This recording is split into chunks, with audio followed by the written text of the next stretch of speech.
আসসালামু আলাইকুম। দেখতে পাচ্ছেন পেঁয়াজ মরিচ নিয়েছি। আজকে রান্না করে দেখাবো আলু ভাটি দিয়ে ডিম রান্না রেসিপি। আপনারা সবাই দেখতে থাকেন। আমি এখানে সব মশলা দিয়ে কষিয়ে নিচ্ছি।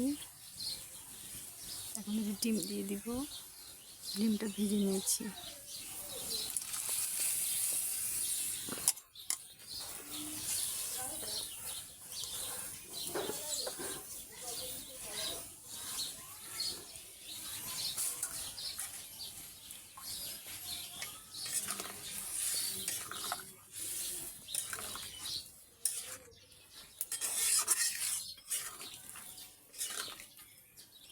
সুন্দর করে কষিয়ে রান্না করলে ব্যাস হয়ে যাবে। আসসালামু আলাইকুম। দেখতে পাচ্ছেন পেঁয়াজ মরিচ নিয়েছি। আজকে রান্না করে দেখাবো আলু ভাটি দিয়ে ডিম রান্না রেসিপি। আপনারা সবাই দেখতে থাকেন।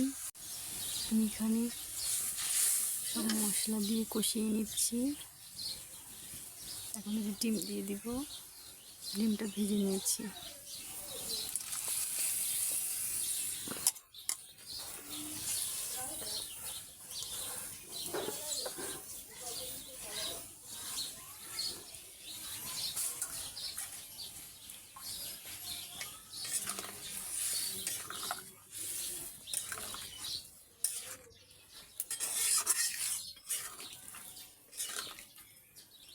সুন্দর করে কষিয়ে রান্না করলে ব্যাস হয়ে যাবে।